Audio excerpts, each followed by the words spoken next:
எசேக்கியேல் 8ஆம் அதிகாரம் 14ஆம் வசனம். தம்முசுக்காக அழுது கொண்டிருக்கிற ஸ்திரீகள் அங்கே உட்கார்ந்திருந்தார்கள் அப்படின்னு இங்க போட்டிருக்கு. எல்லாம் நல்லா கவனிங்க. தம்முசுக்காக அழுது கொண்டிருக்கிற ஸ்திரீகள், அதாவது எசேக்கியேல் வாழ்ந்த காலத்துல ஆண்டவர் அவருக்கு ஒரு தரிசனம் கொடுக்கிறார். இஸ்ரவேல் நாட்டில் அதாவது யூதா மிகவும் பாவம் செய்து கெட்டு போயிட்டு இருக்கு. அப்போ யூதாக்குள்ள எரேமியா தீர்க்கதரிசி இருந்து தீர்க்கதரிசனம் சொல்லிட்டே இருக்கிறான். அந்த தீர்க்கதரிசனத்தை யாருமே கேட்காம அவங்க எல்லாம் மனம் போல வாழ்ந்துட்டு இருக்காங்க. இந்த காலகட்டத்தில் பாபிலோன் தேசத்துக்கு எசேக்கியேலை சிறைப்பிடிச்சிட்டு போயாச்சு. சிறைப்பிடிச்சிட்டு போய் ஒரு 14 மாதம் கழிச்சு ஆண்டவர் ஒரு தரிசனம் கொடுத்து எருசலேமை பார்க்க வைக்கிறார். எருசலேமை போய் பாரு, நீ இருக்குது பாபிலோன், ஆனா இப்ப எருசலேமை போய் பாரு அப்படின்னு சொல்லி தரிசனத்துல அப்படியே தூக்கி கொண்டு போறாரு. அவன் பார்க்கறான். பார்த்தா அங்க என்ன அப்படின்னா தேவாலயம் இருக்கு. அந்த தேவ ஆலயத்துல வடக்கு பாரு அப்படிங்கிறாரு. வடக்கு பார்த்தா அங்க ஒரு விக்கிரகம். பலிபீடத்துக்கு அந்த சைடு பாரு அப்படின்னா அங்க ஒரு விக்கிரகம். இன்னொரு சைடு பாரு அப்படிங்கிறாரு. அங்க ஊரும் பிராணிகள் மிருகங்களுடைய அந்த சித்திரத்தை செவர்ல அப்படியே பதிச்சு வச்சிருக்கிறாங்க. ஏறக்குறைய 70 பேர் மூப்பர்கள் தூபம் காட்டிட்டு இருக்காங்க. எங்க தேவாலயத்துக்குள்ள அந்த மாதிரி நடந்துட்டு இருக்கு. சரி, அங்க போய் இன்னொரு இடத்துக்கு பாரு அப்படின்னு சொன்னா அங்க என்ன பண்ணிட்டு இருக்காங்கன்னா, சில பெண்கள் தம்மூசுக்காக என்ன செஞ்சுட்டு இருக்காங்களா, அழுதுட்டு இருக்காங்களா. அடுத்து இன்னொரு சைடு தள்ளி பார்த்தா அங்க நடக்குது. ஏறக்குறைய 25 புருஷர்கள் ஆலயத்துக்கு முதுக காமிச்சிட்டு சூரியனை என்ன செஞ்சாங்களாம், நமஸ்கரிச்சாங்க. இப்படி ஒரு தரிசனம்.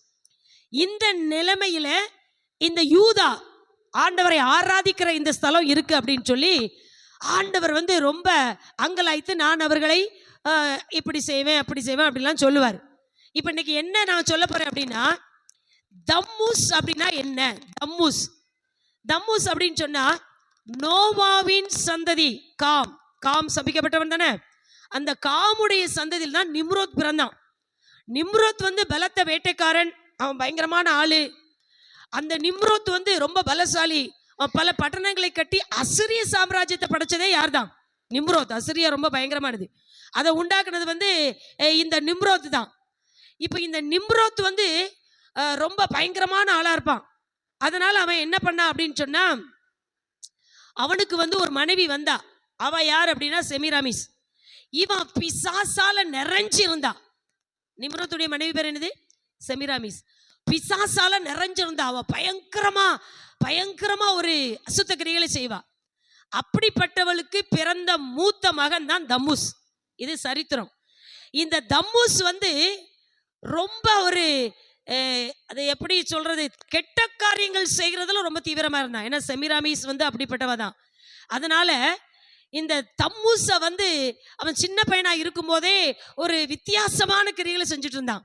அதனால இந்த செமிராமிஸ் என்ன பண்ணிட்டா, தன் மகனை தெய்வ குழந்தை அப்படின்னு காமிச்சு அப்படியே உலகுக்கு பிரகடனப்படுத்துறா.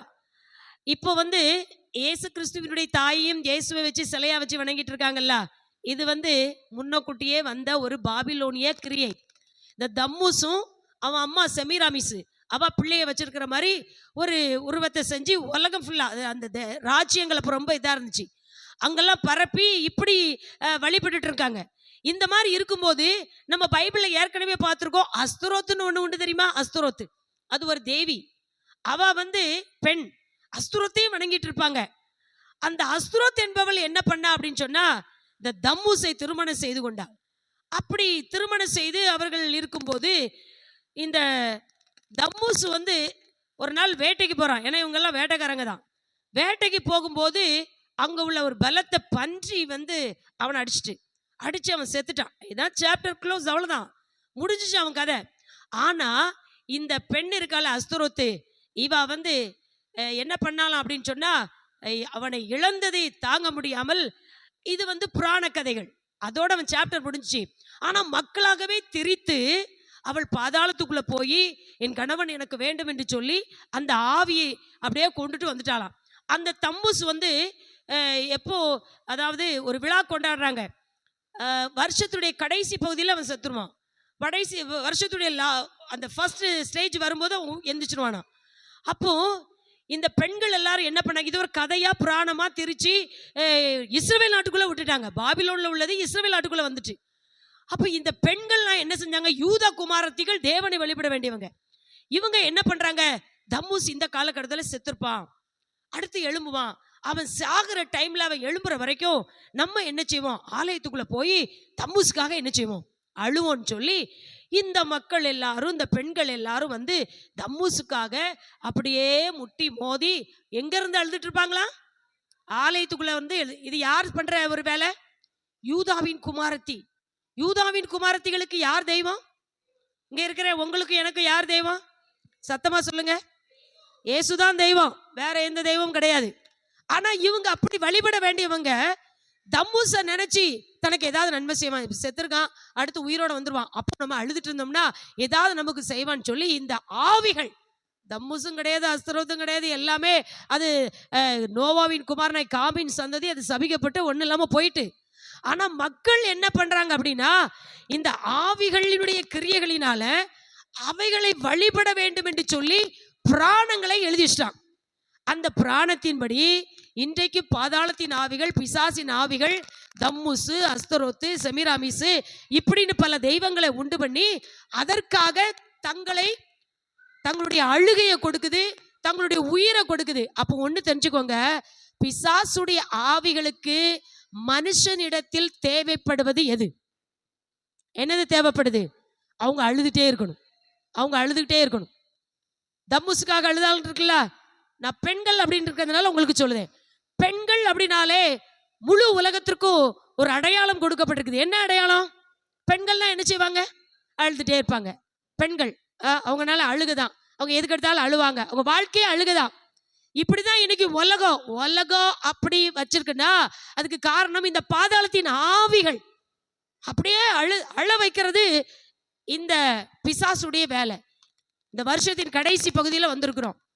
நல்ல கவனிங்க, இயேசு கிறிஸ்து அழுது கொண்டிருக்கிறவர்களை என்ன சொன்னார், அழாதேன்னு சொன்னார். தம்முஸும் இந்த ஆவிகளும் நல்லா இருக்கிற பெண்களை என்ன செய்ய வைக்கும், அழ வச்சு அவர்களுடைய ஜீவனை பறிப்பதற்கு சுத்தி சுத்தி அலையும். இன்றைக்கு அநேக பெண்கள் காலத்துக்கு முன்னே செத்துருதாங்க தெரியுமா உங்களுக்கு, காலத்துக்கு முன்னே அடிச்சு சாகுறாங்க, நெஞ்சில் அடிச்சு காயப்பட்டு சீக்கிரத்துல செத்துருதாங்க.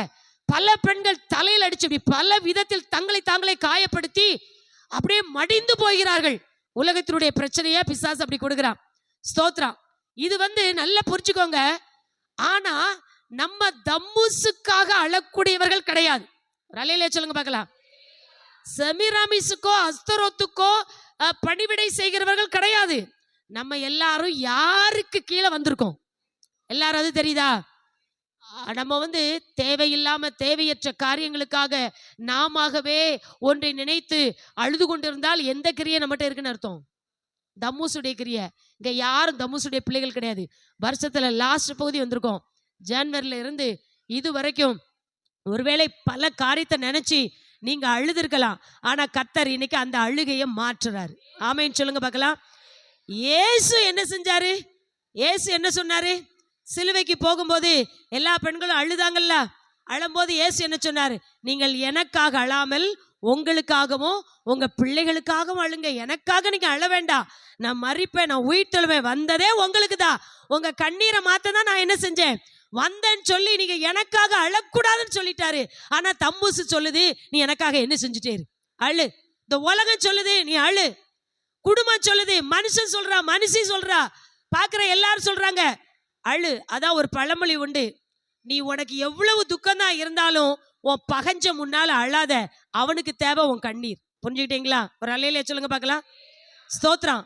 பிசாசுக்கு வேலை என்ன தெரியுமா, நீங்க சந்தோஷமா இருக்கிறது சாத்தானுக்கு என்ன செய்யாது, பிடிக்காது. ஆனா இன்னைக்கு இயேசு பாருங்க, ஆதி ஆகமத்துல இருந்து லாஸ்ட் வரை பாருங்க, ஆகார் அழுதா, ஏன் அழுறான்னு கேட்டாரா இல்லையா? அவ கண்ணீரை ஆண்டவர் மாற்றி, சாக போகிறேன், நானும் சாக போறேன், பிள்ளையும் சாக போகுது, ஏன் அழுற, வடாந்தரத்துல தண்ணி இல்ல, ஊற்ற திறந்தாரா திறக்கலையா? ஒரு அல்லையிலே சொல்லுங்க பார்க்கலாம். அண்ணால் அழுதால் அற்புதம் செஞ்சாரா இல்லையா? எதுக்கு அழுதா? ஆமா, அவளுக்கு யாரும் உதவி செய்யல. ஏலியால ஒண்ணும் செய்ய முடியாது. ஆனா ஆண்டவர் அன்னைக்கு கர்த்தராயிருந்தவர் யெகோவா தேவன் அவ கண்ணீரை என்ன செஞ்சாரு? துடைச்சாரு. வேற யாரெல்லாம் பழைய ஏற்பாட்டு காலத்துல அழுதாங்க? அழுத பெண்கள். எத்தனை பெண்கள் அழுதார்களோ அத்தனை பேர் கண்ணீரை என்ன செஞ்சாரு? அதே மாதிரி இயேசு புதிய ஏற்பாட்டு காலத்துல பாடையை தொட்டு நீ அழாதன்னு சொல்லி தன் மகனை உயிரோடு என்ன செஞ்சாரு? அந்த பெண், நாயின் ஒரு பெண்ணு, பாவம் அழுதுகிட்டே போறா. அவ அழுகையை அன்னைக்கு என்ன செஞ்சாரு? மாற்றினார். மரியாள் இயேசுவின் பாதத்துல வந்து அழுதா. பாவியான மரியாள்.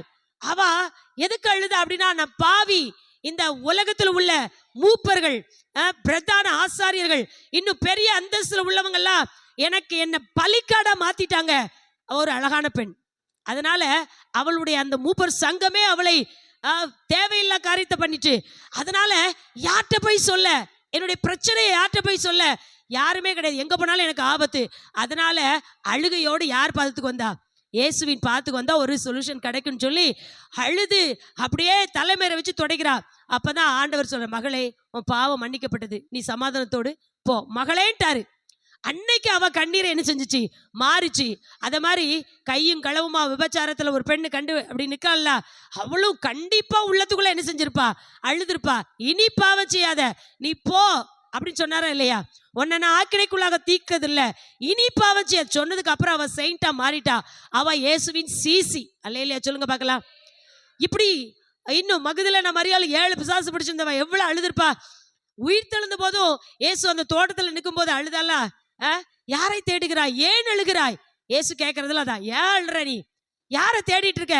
நான் இயேசுவை தான் தேடிட்டு இருக்கேன் அப்படின்னு சொல்லி இயேசுவை தேடினவளுக்கு நேரடியாவே இயேசு வந்து, நான் உன் கூட தான் என்ன செய்யறேன், இருக்கிறேன், நீ என்ன செய்யாத, அழாத, நீ அழாத அப்படின்னு ஒவ்வொரு காலகட்டத்திலையும் இயேசு கிறிஸ்து அழுத பெண்களுடைய கண்ணீரை துடைச்சிருக்கிறார். இதுல எங்கேயாவது ஆண்கள் வராங்களா?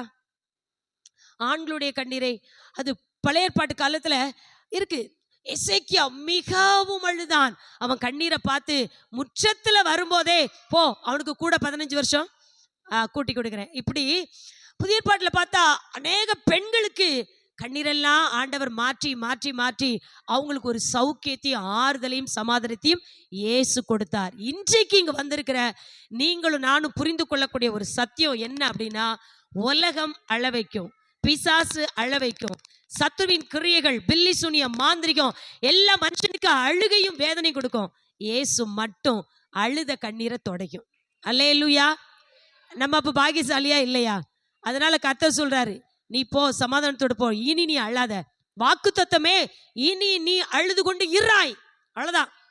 இந்த 25 புருஷர்கள் முதுக காமிச்சு சூரியன் நமஸ்கரிச்சா, இந்த பெண்கள் தம்முசுக்காக ஏழ்ற அப்படின்னா இவங்களுக்கெல்லாம் செழிப்பு வேணும், குழந்தை வேணுமா? குழந்தை வேணும் அப்படிங்கிறதுக்காக, செழிப்பு வேணுங்கிறதுக்காக 40 நாள் கிடப்பாங்களாம். அதுல வந்து 40 நாள் வந்து அதுல வந்து ஐயோ யூத பெண்களுடைய நிலைமை இப்படியா, இவ்வளவு பரிதாபம். நம்ம எங்க வந்து இருக்கணுமோ அங்கதான் இருக்கணும். நம்ம இருக்க வேண்டிய இடம் எது? ஆண்டவருடைய சமூகம், இயேசுவின் பாதம். இயேசுவின் பாதம். மார்த்தாளும் மரியாளும் அழுதாங்களா இல்லையா? மார்த்தாளும், ஐயோ ஆண்டவரே நீர் இங்கே இருந்தீரானால் என் சகோதரன் மரித்திருக்க மாட்டான். உடனே ஆண்டவர் கண்ணீர் விட்டாரு. அவங்களுக்காக இவர் என்ன செஞ்சாரு? கண்ணீர் விட்டுட்டு அங்க போய் கூப்பிட்டார், லாசருவே வெளியே வா. கண்ணீர் மாறிச்சா மாறலையா? இன்னைக்கு ஒவ்வொருத்தருடைய வாழ்க்கையிலையும் ஆண்டவர் இன்றைக்கு இந்த வார்த்தையை ஏன் சொல்ல வைக்கிறார் அப்படின்னா, நீங்க எல்லாரும் நல்ல வெளிப்புறமா நல்லதா இருக்கீங்க, ஒருவேளை உங்களுடைய உள்ளத்துக்குள் ஏதாவது அழுகையின் பிரச்சனை இருக்குமானால் ஆண்டவர் இன்றைக்கு மாற்ற வல்லவர். இயேசுவால மட்டும்தான் மனுஷன் அத்தனை பேருடைய கண்ணீரை மாற்ற முடியும். வேற எவராலே முடியாது. நீங்க எங்க ஓடினாலும் என்ன செஞ்சாலும் முடியாது. உங்களுக்கு ரொம்ப அன்பானவர்களும் உங்க கண்ணீரை மாற்ற முடியாது. அண்ணாளுக்கு அன்பானவன் தானே அந்த மனுஷன். அவன் பேர் என்ன பேரு? எல்கானவா? அவன் ரொம்ப அன்பானவன், ஆனாலும் அவ கண்ணீரை அவனால மாற்ற முடியல. இப்படியும் உங்களுக்கு இருக்கலாம். கண்ணீரை மாற்றக்கூடிய அநேகர் கூட உங்களுக்கு இருக்கலாம் அப்படின்னு நீங்க நினைச்சிட்டு இருப்பீங்க. ஆனா அவங்களால மாற்ற முடியாது. தேவனால் மட்டும்தான் மாற்ற முடியும். அதனால நீங்க ஒருவேளை ஏதோ ஒரு காரியத்துக்கு கண்ணீர் வச்சீங்கன்னா, இப்ப லாஸ்ட்ல நம்ம ஜெபம் பண்ணுவோம். அந்த ஜெபம் பண்ணும்போது கண்டிப்பா ஒவ்வொருடைய கண்ணீரையும் கர்த்தர் துடைச்சு போடுவார். கடைசியில வெளிப்படத்துல வாசிக்கிறோம், கர்த்தர் கண்ணீர் யாவையும் துடைப்பார். இனி துக்கம் இல்ல, இனி சஞ்சலம் இல்ல, வேதனை இல்ல, அழுகை இல்ல. ஏன்னா கர்த்தருடைய கை மட்டும் நம்ம கண்ணத்துல பட்டுச்சு அப்படின்னா அதுக்கப்புறம் அழுக வராது. அல்லேலூயா. அந்த அழுகை இல்லாத சமாதானமான ஒரு காரியத்தை கர்த்தர் கொடுப்பார். சிலர் சொல்லுவாங்க, தேவ சமூகத்துல நீ கண்ணீர் வடிச்சிட்டுனா துடைக்காத அப்படி சொல்லுவாங்க. கேள்விப்பட்டிருக்கீங்களா? தேவ சமூகத்துல நீ கண்ணீர் வருது அப்படின்னா உன் கையை வச்சு துடைக்காத, அது நீ மறுபடி துடைக்க வேண்டியது வரும். கர்த்தர் துடைப்பாரு. அவர் துடைச்சிட்டாருன்னா அப்புறம் உனக்கு உன் பிரச்சனைக்கு நீ அழமாட்ட. உன் பிரச்சனையே இல்லாத ஒரு நல்ல வாழ்க்கை நான் உனக்கு என்ன செய்வேன். எத்தனை நாள் நீங்க அப்படி ஆண்டவருடைய சமூகத்துல அழுது துடைச்சிட்டு இருந்திருக்கீங்க. இனி நீங்க உங்க வீட்லயோ ஆலயத்திலயோ கண்ணீர் வந்துச்சுன்னா விட்டுருங்க. தன்னால காஞ்சு போட்டு அப்படின்னா கர்த்தர் உங்க கண்ணீரை என்ன செஞ்சிருவார், தொடச்சிருவார். அவர் தொடச்சதுக்கு அப்புறம் நம்ம கண்ணீர் விட வேண்டிய அவசியம் இல்ல. அதனால ஒருவேளை உங்க பிள்ளைகளை குறிச்சோ, உங்க வீட்டுல உள்ளவங்களை குறிச்சோ, இல்ல சபையை குறிச்சோ, ஏதோ ஒரு காரியத்தை குறிச்சு நீங்க இதுவரைக்கும் கண்ணீர் வடிச்சிருக்கலாம்.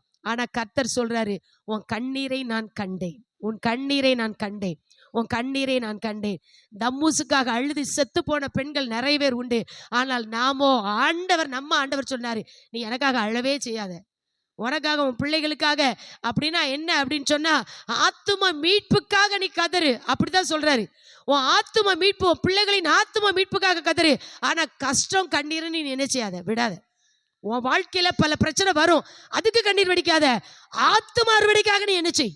ஊழியங்கள் வளரணும், தேசம் அசைக்கப்படணும், ஜனங்கள் ரட்சிக்கப்படணும், விக்கிரக கோட்டை சாம்பலாகணும், பில்லி சுனிய மாந்திரியங்கள் அழியணும், எசபேலின் ஆவி அழிக்கப்படணும், அதுக்கு கண்ணீர் வடிச்சு ஜெபிக்கலாம். ஆனா நமக்காக கண்ணீர் வடிக்க வேண்டும் என்பது தேவ சித்தம் கிடையாது. சமாதான பிரபு இந்த டிசம்பர் காலத்துல நம்ம எல்லாருக்கும் என்னத்தை கொடுக்கிறார், சமாதானத்தை கொடுக்கிறார். அல்லேலூயா. இன்னைக்கு எத்தனை பேர் நம்புறீங்க உங்க பிள்ளைகளுடைய காரியத்தை கர்த்தர் மாற்ற முடியும், உங்க காரியத்தை மாற்ற முடியும், உங்க வீட்டுக்கார காரியத்தை மாற்ற முடியும், உங்களை வேறு விதமாய் நடத்த தேவனால முடியும். நான் விசுவாசிக்கிறேன். நீங்களும் 100க்கு 100 விசுவாசிக்கிறீங்களா அப்படின்னு சொன்னா இப்ப எல்லாரும் கண்ண முடி. ஆண்டவரே, இந்த பெண்கள் நாங்க ஒரு என்டர்டைன்மெண்ட்டுக்கு இந்த மீட்டிங்கை நான் நடத்தினாலும் ஆனா உண்மையிலேயே சந்தோஷம், உண்மையான சந்தோஷம், நிரந்தர சந்தோஷம். ஏசப்பா நீங்க தான் தர முடியும், ஏசப்பா நீங்க தான் தர முடியும், உங்களால கூடுங்கப்பா, உங்களால கூடும் அப்படின்னு சொல்லி எல்லாரும் ஆண்டவரை நோக்கி, ஏசப்பா இதுவரைக்கும் ஒரு சின்ன ஒரு காரியம் அழுகை என் வாழ்க்கையில இருக்கு, அதை நீங்க எடுத்து போடுங்க அப்படின்னு சொல்லி ஜோமனுங்க பார்க்கலாம். இன்னைக்கு அப்படி ஜோமனுங்க. அந்த சின்ன அழுகை கூட இருக்கக்கூடாது. நான் அடுத்த வருஷம் நான் அப்படி நியூ இயர்க்கு போகும்போது மகிழ்ச்சியோடு ஆனந்தத்தோடு, இந்த கடந்த வருஷம் எனக்கு அப்படியே போயிட்டு பல பிரச்சனைகளோடு போயிட்டு, ஆனா இனி வர வருஷம் எனக்கு ஆனந்த கழிப்பு உண்டாகணும். கர்த்தர் வந்து சொல்றாரு, இனி நீ அழுது கொண்டிராய், உன் துக்கத்தை நான் சந்தோஷமா மாற்றேன், உனக்கு ஆனந்த கழிப்பை கொடுக்கிறேன். எத்தனை பேர் நம்பி ஆமென் சொல்லி அறிக்கை பண்றீங்களோ அத்தனை பேர் வாழ்க்கையிலும் தேவன் ஒரு மகிமையான காரியத்தை, ஒரு மகிழ்ச்சியான காரியத்தை செய்ய போகிறார். நீங்கள் வாஞ்சித்த காரியத்தை கர்த்தர் நடத்தி தீர்க்க போகிறார். உங்க குடும்பத்தில் உள்ள காரியங்களுக்காக நீங்கள் பல நாள் மன்றாடி கொண்டிருக்கலாம், பல நாள் மன உளைச்சலோடு நீங்கள் ஜீவித்திருக்கலாம். கர்த்தர் இன்றைக்கு அதை மாற்றுகிறார். விசுவாசிக்கிறவனால எல்லாம் கூடும். நீ விசுவாசித்தால் தேவனுடைய மகிமையை காண்பாய்.